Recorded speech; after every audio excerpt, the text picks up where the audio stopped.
Ciao ragazzi, ciao a tutti, benvenuti a casa Zanoni. Oggi, nouveau défi, nouvelle recette. J'ai fait des recettes aussi par rapport aux demandes qu'on reçoit. Et c'est vrai qu'aujourd'hui, on reçoit énormément de demandes pour des classiques de la cuisine italienne, notre version, notre façon de faire. Et je sais que je vais vous donner peut-être l'impression qu'on fait que des pâtes et des risotto, mais pour l'instant, c'est qu'est-ce que les gens nous demandent. Et c'est bien qu'on revisite vraiment et qu'on vous montre à faire des plats qui font vraiment la force de la cuisine italienne. Aujourd'hui, on va s'attaquer à un grand de la cuisine, surtout de la cuisine du sud. C'est les spaghetti à la bottarga. Bon, nous, on a des linguine, on va faire des linguine à la bottarga. Ok? On n'était pas obligé d'aller jusqu'en Sardaigne à acheter de la boutargue, parce qu'on a un producteur de boutargue qui est à Paris, qui fait un boutargue qui est vraiment génial. J'adore les goûts, j'ai goûté. C'est délicieuse, c'est pas trop fort, c'est pas trop caramélisé. C'est exactement un produit que moi j'aime. Ça correspond parce qu'il n'est pas trop sèche. Du coup, il a encore une belle consistance, c'est pas trop salé. Très important. Alors, je vous montre quand même en partir. Les ingrédients sont pour faire des vrais linguini ou vrais spaghetti bottarga. On n'a pas besoin de beaucoup d'ingrédients. Mais derrière ces simplicités, il y a beaucoup de technicité qui est cachée. Linguine au spaghetti, pâte artisanale, trafilée au bronze, c'est hyper important. Ne achetez pas des pâtes trop commerciales. Elles n'ont pas le même rendu, elles n'ont pas le même amidon. C'est même pas une question que les grains ils viennent d'Italie. Non, c'est juste une question de qualité des pâtes. On a notre cercle, on a notre petit pince, très important. On a la luche, très important. On a la bottarga. On a aussi la poudre de bottarga qui peut être sympathique et vous allez avoir. La recette qu'on va faire aujourd'hui, c'est particulier parce que du coup, moi, la bottarga, je ne la cuis pas. C'est-à-dire que moi, la bottarga, j'ai l'émulsion à la fin parce que je trouve que dès qu'on cuit la bottarga, on va lui donner un goût amer. Et si on fait là en Italie, même en Sardaigne, on fait soffriggere la bottarga. On la fait frire un petit peu avec l'huile d'olive. Moi, je trouve qu'elle prend un goût très amer, j'aime pas. Ça, c'est pas forcément pour les puristes, mais je vais mettre du citron. Je vais mettre un peu de jus de citron à la fin pour casser un petit peu ces côtés un peu très iodés et très poissonnés de la bottarga. L'huile d'olive, peperoncino. Je suis pas trop peperoncino, j'essaie de mettre les moins possible. Greta, elle aime beaucoup. On est un peu partagé sur le sujet. J'ai pas de peperoncino fresco. Je préférais mettre du peperoncino fresco parce que c'est encore mieux. Mais j'ai du peperoncino secco. J'ai de l'ail, j'ai mon persil. Et la première chose que je vais faire, tout simplement, je vais lancer mes spaghettis. Là, j'en ai 160 grammes, 170 grammes. C'est fait une grosse portion. On s'est fait deux petites, ok. Je vais lancer mes pâtes. Attention à pas trop assaisonner l'eau de cuisson parce que du coup, on va travailler un produit qui est déjà bien salé, qui est déjà bien costaud. J'ai mis jusqu'à environ 5 grammes de sel par litre d'eau. Ok. C'est vraiment la moitié. D'habitude, on est entre 8 et 10, ça dépend des types de pâtes qu'on fait. Là, je mets la moitié. Et je laisse tout tranquillement cuire mes spaghettis comme on fait d'habitude pour la moitié de la cuisson. Du coup, on les laisse cuire 6 minutes. Et c'est parti, on attaque la recette. Tout simplement, on va faire un piccolo soffritto. Ce que vous allez avoir, on va utiliser la bottarga. Ça, c'est une recette de mon chef, un de mes sous-chefs, Emilio. Alors, lui, il est sardo. Ciao Emilio, come stai? Il est sardo et lui aussi, il m'a appris à faire les spaghetti bottarga comme ça. Parce qu'encore une fois, moi, je n'aimais pas avant quand on mettait la bottarga au début parce que du coup, on va trouver ces arrière-goûts de bottarga amer. La bottarga, quand on la cuit trop, on a ces petits goûts de bottarga amer qui revient, qui est vraiment pas agréable au bouche. Moi, j'aime pas. Et du coup, en le faisant comme lui, qui m'a montré, on a tous les goûts et les parfums et les bonheurs de la bottarga, puissant, je ne sais pas, bombe atomique combien, mais en même temps, on n'a pas ces petits goûts amers. Très, très important et une très, très belle astuce. Ok?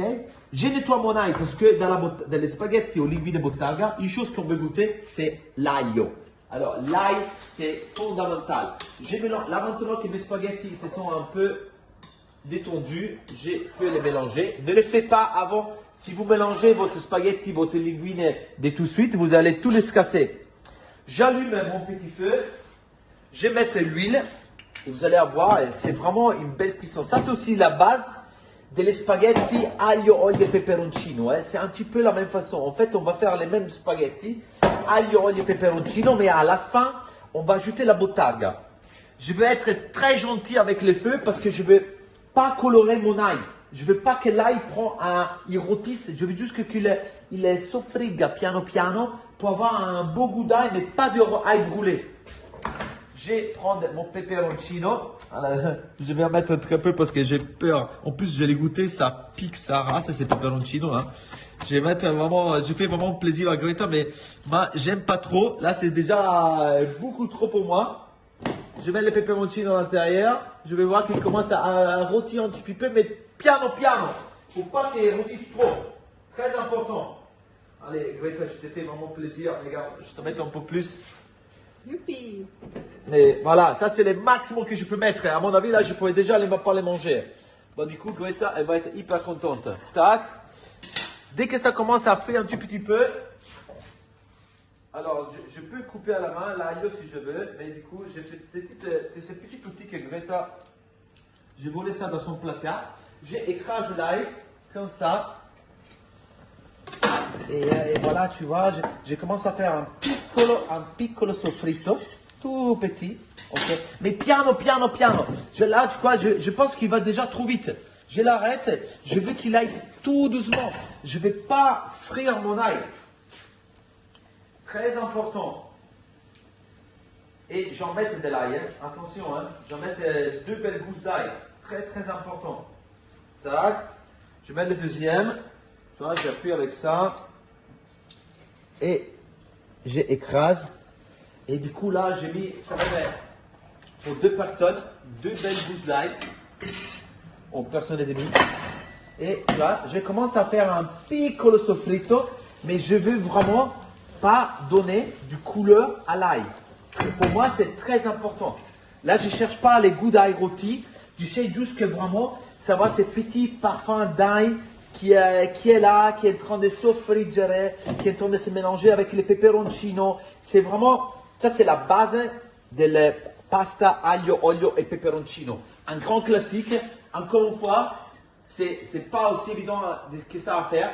Parce que c'est vraiment, il demande beaucoup de technique. Parce que pour avoir quelque chose sans crème, sans matière, qui est vraiment gourmand, qui est vraiment bien lié, c'est pas évident. J'ai ma bottarga qui est prête. Là, tac, je vais utiliser les deux. Je vais couper quelques lamelles après. Mais là, la chose la plus importante, je me concentre sur mon aglio, olio et peperoncino. Voilà, les ingrédients de base. Là, vous commencez, vous voyez, il commence à frire. Là, je pense que je ne vais pas les frire plus que ça. Parce que je ne vais pas avoir un goût rôti d'ail. Je veux juste un petit goût fin d'ail. Ok? Je déglace avec, vous voyez, avec une belle louche de midon. C'est de l'eau de cuisson de mes pastas. Et je laisse bouillir un peu. Vous savez, ça commence à tout ça, ça va donner du bonheur. L'eau est assaisonnée, la pâte est là. Ok. Et qu'est-ce que je vais faire? Vous voyez, mes spaghettis sont cuits à moitié. Je vais plonger mes spaghettis dedans. Et ça, les enfants, c'est les secrets. C'est les secrets de ces spaghettis. Pourquoi? Parce que maintenant, à la place d'avoir une énorme quantité d'eau et avoir une dispersion d'amidon qui est importante, là, je ne vais pas avoir de dispersion d'amidon. Je vais avoir une concentration d'amidon. Qu'est-ce qui se passe? L'amidon qui est dans les pâtes va à s'installer, va à se libérer dans les peu d'eau que j'ai laissé. Ah, il colle pas, toi. Que j'ai laissé dans ma casserole là. Et ça va donner une crème de ouf. Ça va donner quelque chose qui est vraiment une délice. Parfumé, on a ces petits goûts d'ail, on a ces petits parfums de peperoncino. Regardez ça, regardez-moi ça. Ça, c'est le secret. Quand vous faites des spaghettis aglio et peperoncino, essayez de les faire comme ça. C'est bomba atomica. À côté, en même temps, qu'est-ce que je commence à... Là, et je les laisse cuire tout doucement maintenant, ok? Je n'ai pas trop mis d'eau. J'attends peut-être à mettre plus d'eau à la fin. Pour l'instant, je les laisse cuire comme ça. Je sais qu'il manque encore 5-6 minutes de cuisson. Je vais préparer mon persil. Alors, les persils, cette fois-ci, je vais les couper très, très, très fin. Pourquoi? Parce que les persils va aider aussi la liaison de mes spaghettis. Parce que du coup, je n'avais pas du beurre dedans, je n'avais rien. La seule chose que je vais à émulsionner mes spaghettis avec, c'est la bottarga. Ok? Et c'est justement le basilico, bien sûr, plat. On n'utilise pas du basilico. Comment ça s'appelle? Prezzemolo. Ah putain, j'ai dit basilico. Ah non, persil. On n'utilise pas du persil frisé parce que c'est pas beau, c'est juste que beau pour la déco. Ok. Et on utilise du persil plat qui a vraiment beaucoup de goût. Et en plus, c'est une herbe qui est magnifique parce que vous achetez du persil plat, vous le laissez d'abord, vous le mettez dans une petite, dans un torchon humide. Vous pouvez le garder pendant des semaines, pendant au moins 2 semaines. Là, les spaghettis sont en train de cuire. Linguine. On est environ à 2 minutes de cuisson à la fin. Ok, je continue à les monter, Ok, je laisse faire son travail. Je prépare la bottarga. Et la bottarga, elle est vraiment, vous voyez, ça c'est vraiment génial parce que regardez, elle a déjà en poudre.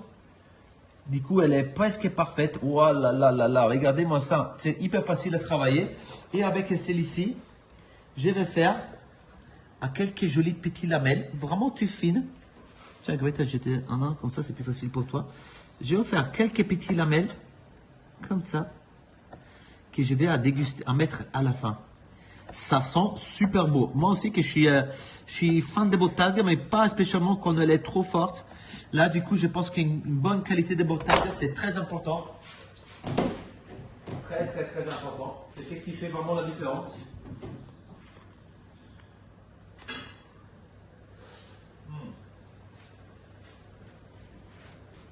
Mais pas. Elles sont vraiment pas loin. On a environ 30 secondes de cuisson. Très important que ce soit pas trop liquide, c'est justement ces quantités d'eau qui est nécessaire, mais que ce soit pas trop liquide. Ok, vous voyez, elle commence à être bien réduite. Ça commence à se faire vraiment tous ces petits tours à l'intérieur. Et là maintenant, qu'est-ce que je vais faire? Je vais les arrêter piano piano. Ok. Je vais les arrêter. Tout simplement, je les laisse reposer un petit minute. Qu'est-ce qui se passe? On les laisse reposer comme ça. L'amidon, il va ressortir dans mes pâtes. Ok. Il va vraiment se lâcher les dents. Vous voyez, on a vraiment une sauce et on n'a pas encore remis. On a juste que des linguines. Et la sauce là-dedans qui est faite, c'est déjà une émulsion. Alors, qu'est-ce que je vais faire? Je vais mettre du prezzemolo. Tac. Je vais en mettre. Alors ça, pour moi, c'est une belle astuce. Les zestes de citron. Parce que j'adore qu'il y ait ces petits à côté un peu fruités. Mais pas trop parce que sinon vous allez altérer les goûts de la bottarga. Et maintenant, comme on fait avec les parmesans, je prends la bottarga. Oh, entendez-moi ça.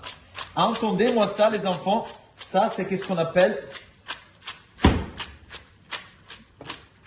Regardez comme la pasta, elle est en train de se lier.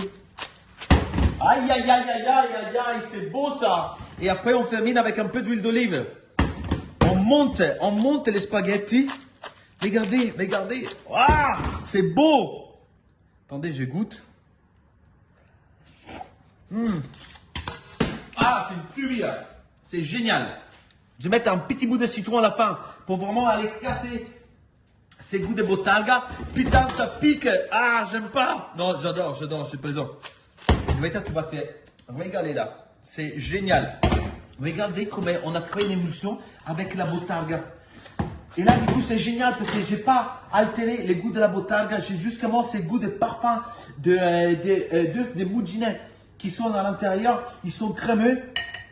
Une fois, il y a eu un client qui est venu au restaurant et qu'on a servi des spaghettis comme ça et qu'il a renvoyé les spaghettis en cuisine en disant oui, j'aime les spaghettis, mais j'aime pas quand vous mettez de la crème dedans.